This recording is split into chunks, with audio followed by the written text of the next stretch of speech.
Praise the Lord. क्या हम परमेश्वर को सर्वोत्तम स्तुति दे सकते हैं? तो क्यों ना एक बार ताली बजाकर परमेश्वर को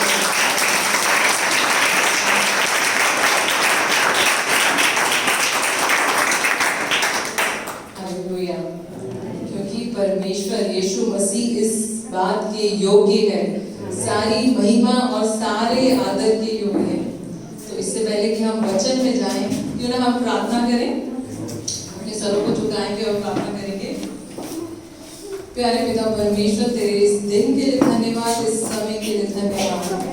धन्यवाद देते हैं प्रभु तेरे लोगों के लिए कि तू इनसे बात करने पाए। आज जैसे हम तेरे वचन में जाते हैं, इसे पढ़ते हैं, इसे बोलते हैं और इसे सुनते हैं, तो होने दे कि हमारे कानों को इतना तेज कर कि हम उसे सुनने पाए, अपने दिलों में लेने पाए। प्यारे पिता तेरा धन्यवाद देते हैं क्योंकि तेरा वचन कहता है कि जो तेरे वचन को सुनता है उसमें आनंद पाता है। हम उस आनंद को ढूंढते हैं और उसे अपने मनों में, हृदय में मांगते हैं। पिता आज हम जो भी वचन बोलते हैं या जो बोला जाएगा प्यारे पिता, वो महान फल लेकर आए, यीशु मसीह के नाम में।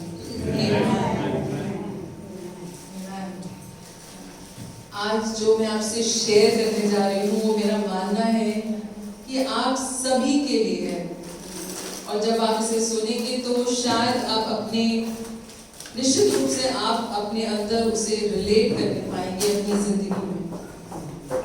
तो मैं आपसे सबसे पहले एक प्रश्न पूछूंगी।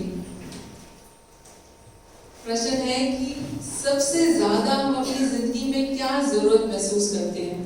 What do we need in our life? सबसे प्राइम नीड क्या है? बेस्ट रिक्वायरमेंट क्या है? क्या कोई बता सकता है? कि हम सबकी अलग अलग जरूरत है, लेकिन हम सबसे ऊपर क्या मानते हैं अपनी जरूरतों के ऊपर? लिस्ट तो हमारी बहुत बड़ी होती है, छोटी तो होती नहीं। तो उन सबसे ऊपर हम क्या चाहते हैं?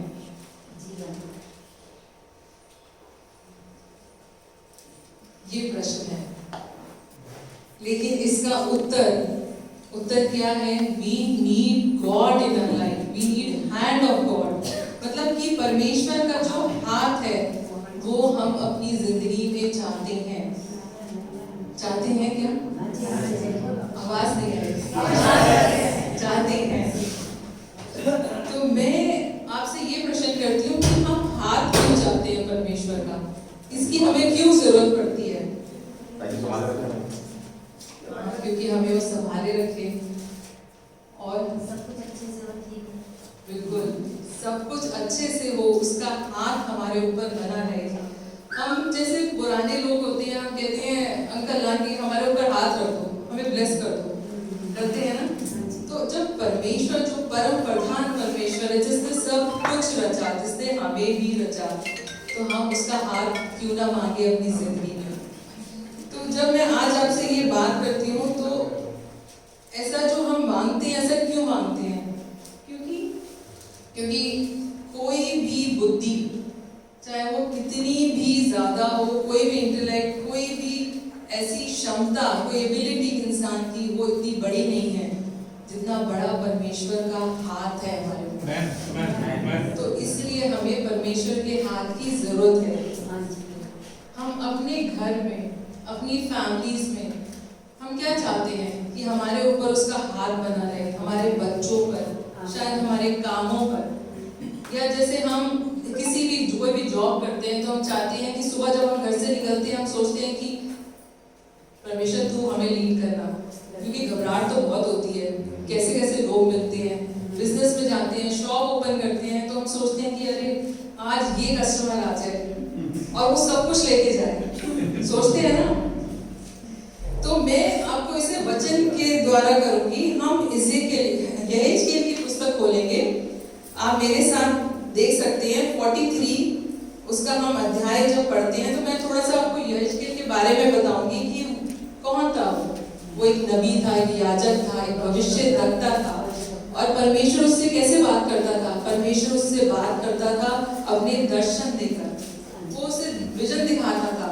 तो जब मैं इस 43 चैप्टर में पढ़ती हूँ तो इसमें परमेश्वर उससे प्रतिज्ञा करता है कि मैं इस मंदिर में आकर निवास करूंगा। लेकिन मेरी कुछ नियम है, मेरी शर्त है, और वो उसको बताता है। और जो भविष्य लगता है ये यहेजकेल, ये इसका मैं आपको थोड़ा सा समरी बता रही हूँ कि जैसे कि यहेजकेल जो था वो लोगों को उकसाता था कि पश्चाताप करो, क्योंकि परमेश्वर चाहता है कि आप अपने पापों से दूर हो, तब परमेश्वर तुम्हारे ऊपर आएगा, तुम्हारे घर आकर निवास करेगा। तो जैसे कि हम अगर इसमें पढ़ते हैं, क्या कोई यहाँ से देखकर पढ़ेगा मेरे साथ? मुझे भवन का नियम यह है कि पहाड़ की चोटी के चारों ओर का संपूर्ण भाग परम पवित्र है। देख, भवन का नियम यही है। भवन का नियम यही है, उस घर का एक विधान है जहाँ परमेश्वर निवास करना चाहता है। कोई अंग्रेजी में पढ़ सकता है इसको? किसी के पास अगर अंग्रेजी की बाइबल है? चलिए, हम इसमें जैसे हमने पढ़ा कि भवन का नियम यही है, तो वो कहता है this is the law of the house. तो घर की जो व्यवस्था है, हमारे भी हम अपने अपने घरों में कुछ ना कुछ तो डिसिप्लिन रखते हैं, कुछ ना कुछ हमारा नियम होता है कि ऐसा करना है, वैसा करना है। शायद मैं अपनी मम्मी को भी कुछ नियम सिखाती हूँ तो मैं उन्हें कहती हूँ कि हाँ नहीं, ऐसे नहीं, ऐसे करो। तो परमेश्वर जो अपने मंदिर में रहना चाहता है, वो एक कानून बनाना चाहता है, नियम बनाना चाहता है। तो जब हम इस बात पर आते हैं, इस अध्याय को पढ़ रहे हैं, तो मैं आपसे कुछ पलों के लिए परमेश्वर का हाथ जो हमारे घर पर है उस पर बात करूंगी। आप रेडी हैं? आप परमेश्वर के लिए रेडी हैं? तो परमेश्वर हमसे क्या कह रहा है कि अगर आप मुझे इस भवन में चाहते हो, तो अपने लोगों को कह रहा है, तो इस भवन में मैं एक लॉ बना रहा हूँ। अब उसके आगे की मैं अगर वर्स पढ़ती हूँ 13, तो उसमें क्या लिखा है? कोई भी यहाँ सारी वर्स लिखी है, आप में से कोई भी पढ़ सकता है इसको देखकर। ऐसे हाथ के माप से जो साधारण हाथ से 14 भर अधिक हो, वेदी की माप ये है, अर्थात उसका आधार एक हाथ का और उसकी चौड़ाई एक हाथ की और उसके चारों ओर की छोर पर की पटरी एक चौबे की। वेदी की ऊंचाई ये है। ये सब देखकर आपको क्या समझ में आता है कि ये तो कुछ मेजरमेंट्स हैं, कुछ तरीके के माप हैं जो उस समय के थे। और जो ये माप हैं, ये क्या लिखे हुए हैं? कहीं लिखा है हाथ, कहीं लिखा है हाथ की चौड़ाई। तो ये सब चीजें अगर मैं इसमें इंग्लिश बाइबल में पढ़ती हूँ, तो ये जो मेजरमेंट्स हैं, ये एक यूनिट है, एक इकाई है, जिसमें अंग्रेजी में लिखा है क्यूबिट करके, जो हम हिंदी में कहते हैं हाथ का माप। तो जैसे कि ये जो शुरू हुआ था, जो ये मेजरमेंट्स लिखे हैं, हाथ की चौड़ाई और हाथ, तो ये कब शुरू हुआ था बाइबल में? कोई बता सकता है कब सबसे पहले शुरू हुआ?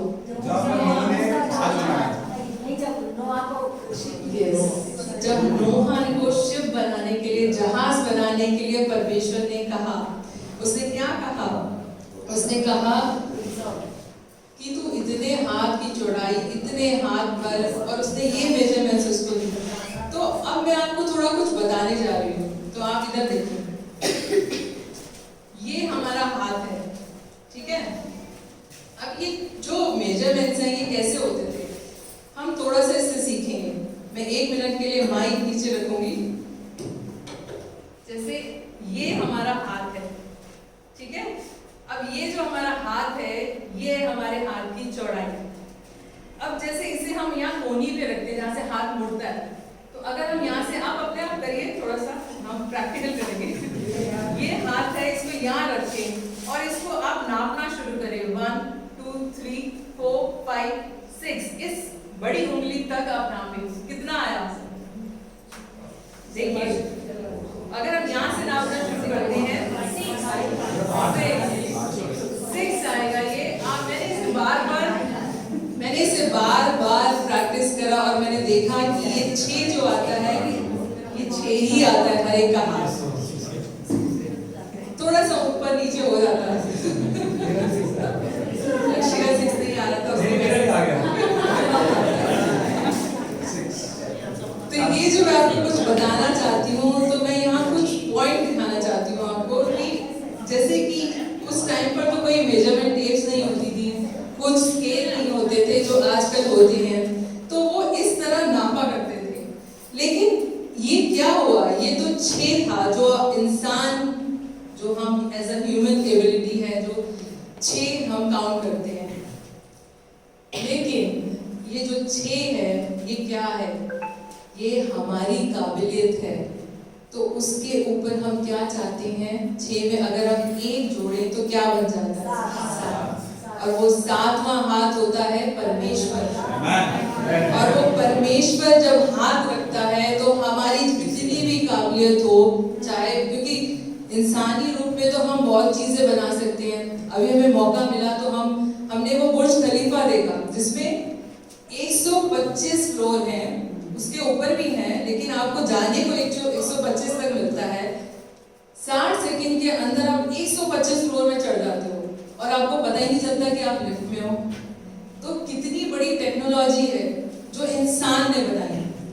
लेकिन परमेश्वर क्या कहता है कि जब हम कुछ नहीं कर पाते, हमारे बस के बाहर हो जाती है, तो हम क्या करते हैं? हम परमेश्वर से उसका हाथ अपने हाथों पर रखने के लिए कहते हैं।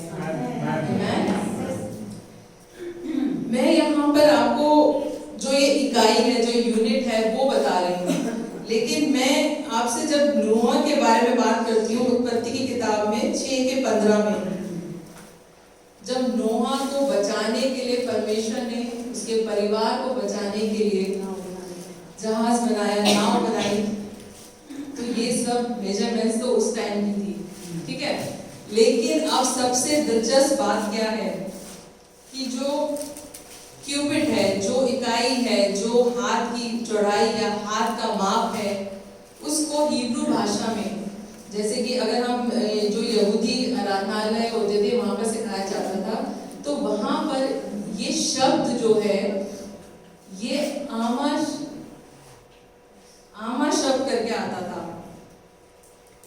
इस वर्ड को पढ़ के कुछ समझ में आता है आपको? इसमें एक वर्ड है माँ, एक बीच में वर्ड आता है माँ, और इसका अर्थ भी माँ ही है, यानी कि शुरुआत, यानी कि बिगनिंग।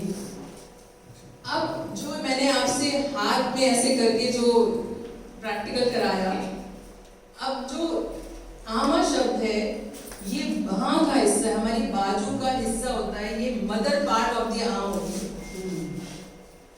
ये रिलेट कर रही हूँ मैं आपको कि हिब्रू भाषा में ये वर्ड और इसका मेजरमेंट्स कैसे आए। तो कहने का मतलब है कि जो ये माँ वाला हिस्सा है हमारे हाथ का, ये बहुत कुछ करता है। ऊपर का हिस्सा शायद पिता होगा क्योंकि बाइसेप्स होते हैं, लेकिन मैं मजाक कर रही हूँ। ये जो माँ का हिस्सा है, जिसे कहा जाता है बाजू का माँ का हिस्सा, ये वो है जो हमारा मन तो कुछ भी इमेजिन कर सकता है, लेकिन जो बनाना होता है वो हमारा ये हिस्सा बनाता है, चाहे वो कोई भी चीज हो। आप मेरी बात को समझ रहे हैं? तो मैं आपको ये कह रही हूँ कि हाथों में तो आपकी क्षमता है, क्रिएटिविटी है, काफी कुछ है, स्किल है, लेकिन हमें ये सोचना है कि हाथों को तैयार कैसे करना है। आज मैं वचन में से बोल रही हूँ आपको, तो उसी में से ही बात कर रही हूँ, मैं अलग से नहीं बात कर रही हूँ, क्योंकि जो मैं विश्वास करती हूँ वो आपसे बांट रही हूँ।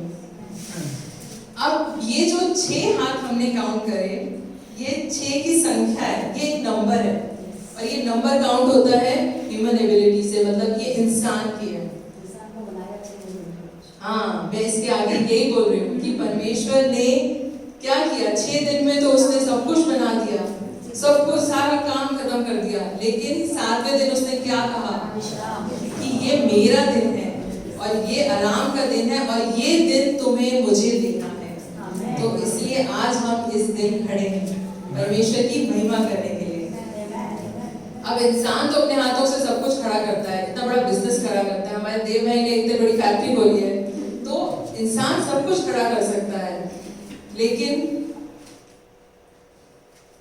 जो टेक्नोलॉजी है, जो इंसानी फितरत है, उस पर क्या ध्यान देने की बात है, ये मैं आपसे बता रही हूँ कि जो हमारे पास तो पावर है, पोटेंसी है, जैसे कि हम अगर देखें तो हर चीज शुरू करने की हमारे पास क्षमता है, लेकिन उस चीज को रिलीज करने की ये एक कॉन्सेप्ट है, उस चीज को रिलीज करने की, छोड़ने की, जब तक कि वो हाथों का हिस्सा है।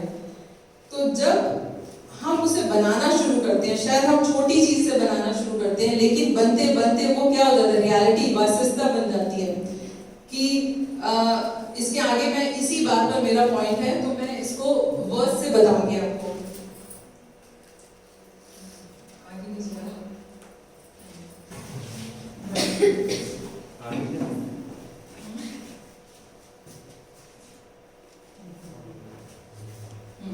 तो अब ये आयत आई है यूहन्ना के 15:5। अभी पास्टर ने हमसे शेयर किया था यूहन्ना 15:7। क्या लिखा है? मैं दाख लेता हूँ। कोई भी पढ़े, जो पहले पढ़ सकता है। मैं दाख लेता हूँ और तुम डालियां हो, जो मुझ में रहता है और मैं उसमें, वो बहुत फल करता है, क्योंकि मुझसे अलग रहकर तुम कुछ भी नहीं कर सकते। इसमें मेन बात क्या है? मुझसे अलग रहकर तुम कुछ भी नहीं कर सकते। तो यीशु मसीह का क्या मतलब था? वो हमें ये नहीं कह रहा था कि तुम इंसान होने की तरह तुम्हारे पास कुछ क्षमता नहीं है, तुम कुछ भी नहीं कर सकते। लेकिन वो हमें इसलिए ऐसा कह रहा था क्योंकि हम कर तो सब कुछ सकते हैं, लेकिन हम वो नहीं कर सकते जो इटर्नल है, जो मतलब कि आध्यात्मिक रूप से अनंत काल तक अच्छा है। इसलिए यीशु कह रहा है कि तुम मेरे बिना कुछ नहीं कर सकते। आमीन। और वो क्या कह रहा है कि जो 6 नंबर है, जो 6 नंबर की जिसकी हम बात कर रहे हैं, वो इंसान को जो रिप्रेजेंट कर रहा है कि एक चौड़ाई का क्या हासिल कर सकते हैं उससे। हम कंपनी तो बना सकते हैं, हम दुनिया में लाखों अरबों रुपए बना सकते हैं उस कंपनी के थ्रू, लेकिन जो हमने क्यूबिट की बात करी, जो हमने अभी यहेजकेल में पढ़ा, तो वो क्या दर्शाता है कि इंसान क्या कर सकता है। इसमें 2 तरह के क्यूबिट दिखाए गए हैं, जैसे कि 6 हाथ की तो चौड़ाई है जो 1 हाथ होता है, लेकिन सबसे पवित्र मेजरमेंट, सबसे पवित्र क्यूबिट क्या है? वो हम यहेजकेल के 43 के जो मैंने अभी अभी पढ़ा कि जो नबी था, जिसको परमेश्वर ने दर्शन दिया था, उसने क्या कहा था कि मैं चाहता हूं कि तुम ऐसा भवन बनाओ, ऐसा भवन बनाओ, ऐसा घर बनाओ जहां पर बच्चों को आशीष मिलेगी। आमीन। हम सभी चाहते हैं कि हमारे बच्चे जो हमारे आगे हैं वो सब आशीषित हों, लेकिन परमेश्वर ने क्या कहा कि उसकी एक कुंजी है, एक की पार्ट है। अब वो क्या है? वो भवन का नियम है। अब वो नियम क्या है? हम पढ़ तो रहे हैं नियम है, लेकिन वो नियम है क्या? तो आप पहले इसे देखें कि ये जो 6 नंबर की बात हो रही है, ये वो नंबर है जो इंसान बनाता है। लेकिन जैसे मैंने कहा, एक और जोड़ने पर क्या आ जाता है? परमेश्वर का हाथ, 7 नंबर आ जाता है। हमारे हाथों के ऊपर हाथ, ये है घर का निवास। आमीन। अब हम अपने हाथ की चौड़ाई तो देख रहे हैं, लेकिन आप हम सब कुछ कर सकते हैं, लेकिन परमेश्वर क्या कहता है कि जो आप अपने दम पर नहीं कर सकते, उस पर मैं, तुम्हारी कोशिश पर मैं हाथ लगाता हूँ। तो मैं अपने हाथों को तुम्हारे हाथों पे रखूंगा, तब तुम उसको महसूस करोगे। आमीन। ये है परमेश्वर का 7वां हाथ के ऊपर।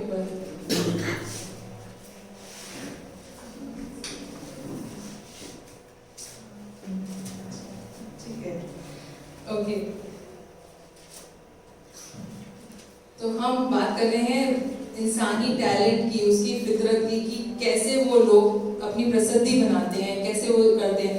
लेकिन जब हमारी फैमिली की बात आती है, हमारे घर परिवार की बात आती है, हमने शायद अडानी अंबानी बहुत लोग देखे हैं जो बहुत बड़ी चीजें बना लेते हैं, काफी नाम फेमस काफी हो जाते हैं, लेकिन हमें नहीं पता कि उनके जीवन भी अस्त व्यस्त हैं।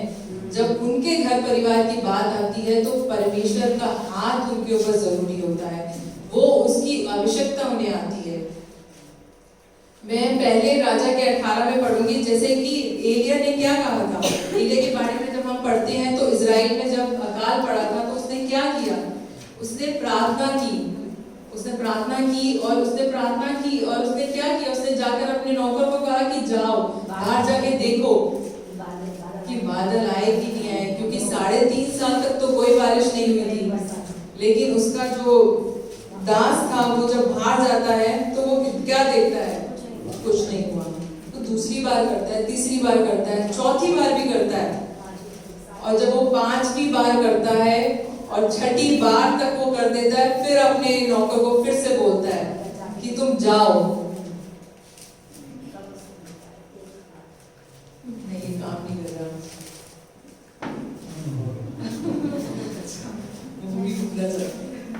ओके, हम अब जब इसे पढ़ रहे हैं तो इसमें क्या लिखा है कि उसने अपने सेवक को कहा, क्या कहा? दृष्टि करके देख। तब उसने चढ़कर देखा और लौटकर कहा, कुछ नहीं दिखता। एलिया ने कहा, फिर 7 बार जा। उसने 7 बार क्यों कहा? उसने कहा 6 बार तो जो मेरे बस में था मैंने कर लिया, लेकिन जो 7वीं बार है, जब परमेश्वर का हाथ आ गया तो तू क्या देखेगा? तू बारिश को जरूर देखेगा। और हम उसकी अगली आयत जब पढ़ते हैं तो उसमें क्या लिखा है? उसने क्या देखा? उसने हाथ के बराबर देखा। तो हाथ तो इसमें भी है, तो ये किसका हाथ है? ये परमेश्वर का हाथ है। उसने 7वें हाथ को बारिश के साथ देखा, उसने वो मदद आते हुए देखा। तो परमेश्वर ने ये किया है, ये हम सब मानते हैं क्योंकि वचन में ऐसा लिखा है। और ये हमारा काम है कि हम अपने परिवार के लिए प्रार्थना करें, अपनी कलीसिया के लिए प्रार्थना करें, अपने बच्चों के लिए प्रार्थना करें और परमेश्वर को सम्मान करें। आमीन। और हमें क्या करना है? हमें परमेश्वर के लोगों को और दूसरे लोगों को भी सिखाना है, उन्हें प्रोत्साहित करना है कि हमें एक नियम निर्धारित करना है कि अगर हम ऐसा करते हैं तो ये हमारा काम है, क्योंकि हमें परमेश्वर का काम अपने ऊपर चाहिए। इसलिए हमें अपना काम तो पूरा करना है, हमें अपना हिस्सा तो पूरा करना है, लेकिन 7वीं बार परमेश्वर की सफलता क्या होती है? वो हमारे ऊपर आती ही है। आमीन। तो आगे अगर मैं नीति वचन पढ़ूंगी, इसको पढ़े हम। बच्चे को उस मार्ग की शिक्षा दो जिस पर उसको चलना चाहिए, और वह बुढ़ापे में भी उससे नहीं हटेगा। आमीन। ये मेरे स्कूल, मतलब मेरे बच्चों के स्कूल का स्लोगन भी है, तो ये बचपन से पढ़ते आए हैं। तो इसमें लिखा है, train up a child in a way he should go. सबसे पहले हमें इसमें क्या समझने की जरूरत है? ये जो वर्स है, ये कोई प्रॉमिस नहीं है, ये एक प्रोबेबिलिटी है, एक संभावना है कि ये हमें इंस्ट्रक्शन दी गई है। कि बाइबल हमें क्या सिखाती है? बाइबल हमें 2 रास्ते सिखाती है, और वो 2 रास्ते क्या हैं? एक तो दुनिया का रास्ता है, और दूसरा रास्ता क्या है? दूसरा रास्ता परमेश्वर का रास्ता है। और हम अगर बड़े हैं, एल्डर हैं या माता पिता हैं, हमें एज अ पेरेंट्स अपने बच्चों को क्या सिखाना चाहिए? कि हमें उन्हें सही रास्ता चुनने में मदद करनी है। और वो सही रास्ता क्या है? वो तो परमेश्वर का मार्ग है। आमीन। बाइबल हमें यही बता रही है कि हमें ट्रेन करना है, हमें प्रशिक्षण देना है अपने बच्चों को। और वो हम, क्योंकि जब हम अपने बच्चों के लिए प्रार्थना करते हैं तो वो जो 7वां, जो अंधे का हाथ है, वो उन पर जरूर आता है। आमीन। जैसे कि अगर मैं इसमें पढ़ रही हूँ कि हाथ जब शामिल होता है तो वो क्या दर्शाता है? कि परमेश्वर विश्वास योग्य है ना? है। हम उसे क्लेम कर सकते हैं, हम उसे बोल सकते हैं, और वो हमारी जिंदगी में काम करता है। तो जो मैं बोल रही हूँ वो मैं विश्वास भी करती हूँ। आप करते हैं? करते हैं। आमीन। हम भजन संहिता का 127 में आएंगे। इसकी 4थी आयत क्या कहती है? जैसे वीर के हाथ में तीर, वैसे ही जवानी के लड़के होते हैं। अब हम जब ये आयत पढ़ते हैं तो हम देखते हैं कि वीर, अब वीर तो क्या हुआ? पावरफुल मैन हो गया। अब यहाँ बेटा हर जन, शायद हर पिता या हर कोई ये चाहता होगा कि मैं बहुत पावरफुल हूँ, बहुत शक्तिशाली हूँ, क्योंकि मैं अपने बच्चों के लिए एक पावरफुल मैन बनना चाहता हूँ, उनको ये बताना चाहता हूँ, उनको सिखाना चाहता हूँ। तो ऐसा हम क्यों सोचते हैं वैसे? क्योंकि हमें इसकी जरूरत है अपने बच्चों को सिखाने की। और ये वर्स क्या कहती है? जैसे वीर के हाथ में तीर, तो ये वीर कौन हुआ? ये वीर तो हम हुए। और हम क्या है, हम वो हमारे हाथ वो शक्तिशाली जो परमेश्वर कह रहा है कि वीर के हाथ में थी, अभी तीर तो हमारे बच्चे हैं।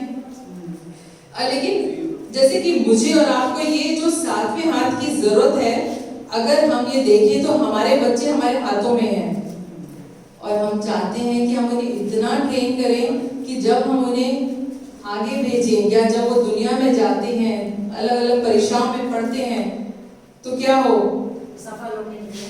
मैं सबसे पहली बात क्या है कि जो वो तीर है, अब हम उस तीर को, बच्चे तो तीर की तरह बन के नहीं आते, मेरा मतलब शाप बन के तो नहीं आते, उन्हें बनाना पड़ता है, उन्हें पैना करना पड़ता है, उन्हें वो शार्पनेस देनी पड़ती है। तो वो किसका काम है? वो as a parent, as a elder हमारा काम है। तो हम उन्हें शेप करने का काम परमेश्वर ने हमें क्यों दिया? वो तो हम ये भी कह सकते हैं कि वचन में पढ़ो और हो जाओगे, परमेश्वर ने कहा है भाई आगे आएगी तो आगे काटते में चलो, नहीं, क्योंकि बच्चों को सिखाना हमारा काम है, उन्हें शार्प करना हमारा काम है, और फिर परमेश्वर उन्हें यूज करता है। ये हमें अपनी ड्यूटी पूरी करनी है, परमेश्वर अपना काम करेगा।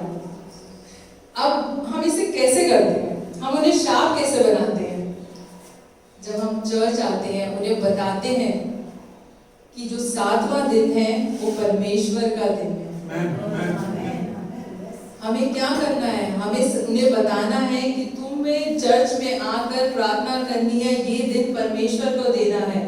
छोटे बच्चों को हमें ये सिखाना है कि सारे 6 दिन तो स्कूल जाते हो, 5 दिन स्कूल जाते हो, 7वें दिन क्या करना है? संडे स्कूल करना है, वो परमेश्वर का दिन है और ये हम ही कर सकते हैं, हम उनके जीवन को तेज कर सकते हैं। अब ये जो हम शार्पनेस कर रहे हैं, हम ये कैसे कर रहे हैं? हम ये प्रार्थना करके कर सकते हैं। अब जब हम चर्च आ रहे हैं तो प्रार्थना करते हैं अपने बच्चों के लिए कि कोई परेशानी ना आए।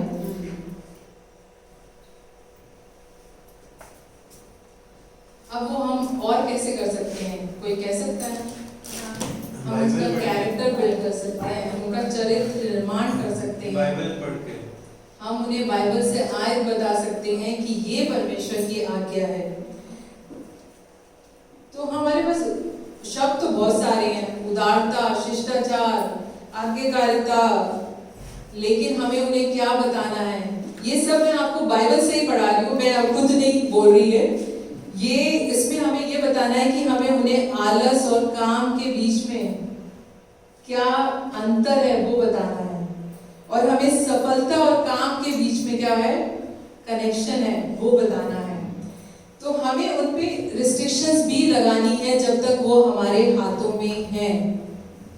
हम सबके सामने छोटे छोटे बच्चे हैं जिन्हें हम आगे ग्रो कर सकते हैं, लेकिन एक हमें भी एक सीमा तय करनी है, उन्हें आकार देना है, उन्हें पैना करना है और उनके जीवन पर प्रार्थना करनी है ताकि जब वो दुनिया में बाहर निकले, जब वो टेम्पटेशंस में आए तो वो जो सातवां हाथ है उन्हें बचा ले। और वो जो बुराई है जहाँ शायद हम नहीं पहुंच सकते, हम उन्हें मना नहीं कर सकते, वो किसी से भी बात करें, किसी की भी सुने, लेकिन जहाँ हम नहीं पहुंच सकते वहाँ परमेश्वर का हाथ पहुंच सकता है। तीसरा यूहन्ना 1:4 मैं बोलूंगी। इसमें क्या लिखा है कि तुम अपने बच्चों को आगे भेजो। पढ़ेंगे आप? मुझे इससे बढ़कर और कोई आनंद नहीं है कि मैं सुनूं कि मेरे बच्चे सत्य पर चलते हैं। आमीन। हमें उन्हें आगे भेजना है, लेकिन हमें ये समझना भी है कि जब परमेश्वर हमारी कोशिश में अपना हाथ डालता है तो हम कभी भी असफल नहीं हो सकते। ये वचन हमें उत्साहित करता है। प्रभु क्या कहता है कि मेरे बिना तुम कुछ भी नहीं कर सकते। मैं क्या हूँ? मैं दाखलता हूँ, ये यीशु मसीह कह रहा है, और तुम शाखाएं हो और मेरे बिना तुम कुछ भी नहीं कर सकते। चाहे हम माँ हैं, चाहे हम बाप हैं, चाहे हम किसी भी तरह के बिजनेसमैन हैं, या हम किसी बीमारी में हैं या किसी उलझन में हैं, लेकिन हम अपनी समझ से परे अगर कुछ करते हैं तो हम अपने जीवन में क्या मांगते हैं? सातवां हाथ, ताकि वहां से बाहर निकल सके। क्योंकि ये सातवां हाथ क्या लाता है हमारे जीवन में? ये अनॉइंटिंग लाता है, अभिषेक लाता है। हम 7वें बात की कर रहे हैं बात तो इसमें ये हमें उत्साहित कर रहा है कि हमें अकेले लड़ने की जरूरत नहीं है। हमारे ऊपर परमेश्वर का हाथ है जो हमें कह रहा है कि तुम अपनी कोशिश करो और मैं तुम्हारे ऊपर हूँ। आमीन। ये सच्चाई है। अब बाइबल में हमने सबने पढ़ा है कि दाऊद और गुलायत की कहानी, तो उसमें क्या था? गुलायत बहुत छोटा था, सॉरी जो डेविड था वो बहुत छोटा था, और जो गुलायत था वो कितना बड़ा था। उसका अगर हम दूसरी बाइबल में रेफरेंस देखते हैं तो वो तो कितने हाथ था, वो तो 6 हाथ का था कहा जाता है, लेकिन वो 6 हाथ तकरीबन कितना आता है? 9 फीट 6 इंच के करीब आता है। तो आप इमेजिन करिए कि इतना बड़ा, कितना ही बड़ा होगा। और उसकी ये भी बताया गया उसकी 6 हाथ की उंगलियां और 6 पैर की उंगलियां थी, तो 6 हो गया। तो हमें जब हम बाइबल की आखिरी किताब पढ़ते हैं, वो प्रकाशित वाक्य है, उसमें क्या लिखा है कि जो एंटी क्राइस्ट है उसका नंबर भी 666 है। अब हम उस पे नहीं जाएंगे, हम ये 6 नंबर की बात करेंगे जो इंसान बनाता है, जो ह्यूमन एबिलिटी है, जो हमने पहले बात करी। तो वो शुरू तो कर सकता है बट अंत परमेश्वर के जरिए ही हो सकता है। इसलिए जब दाऊद गोलियत से लड़ने के लिए गया तो उसने क्या किया? उसने पत्थर उठाया, पत्थर फेंका, गोलियत को मारा, लेकिन परमेश्वर ने पत्थर नहीं मारा। परमेश्वर ने क्या किया? दाऊद के हाथ पर अपना हाथ रखा। आमीन। क्योंकि अगर उसके हाथ पर परमेश्वर का 7वां हाथ नहीं होता तो क्या वो गोलियत को हरा पाता? नहीं हरा पाता। तो आज शायद हम में से यहाँ बैठे बहुत जन किसी चीज में फंसे हो, कोई भी परेशानी हो, किसी बीमारी में हो, शायद हम किसी भी उलझन में हो, तो हम क्यों ना अपने हाथों को रखें और उस पे मांगे परमेश्वर का हाथ। ये मैं आपको प्रोत्साहित करती हूँ कि जैसे आप अपने जीवन पर, अपनी जॉब पर, अपनी पढ़ाई पर, एग्जाम्स आने वाले हैं, हम बहुत कंफ्यूज हो जाते हैं, हम सोचते हैं कैसे लर्न करेंगे, हम लर्न भी कर लेते हैं लेकिन हम सोचते हैं अरे सब गायब हो गया, दिमाग से उड़ गया। लेकिन उसके लिए हम क्या कर सकते हैं? सिर्फ प्रार्थना। और वो प्रार्थना हमारे लिए क्या काम करेगी? परमेश्वर की आशीष का। तो आप अगर ये विश्वास करते हैं, मानते हैं, तो एक जोर से हालेलुया बोलिए।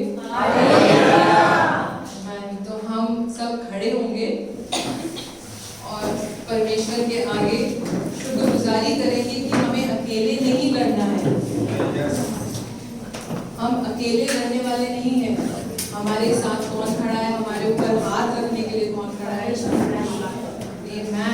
क्योंकि परमेश्वर का हाथ क्या है? परमेश्वर का हाथ बहुतायत का हाथ है, जो किसी पर भी आ सकता है जो उससे मांगता है। तो हो सकता है कि हमारे घर में कोई परेशानी हो, जैसे कि कोई बीमारी हो,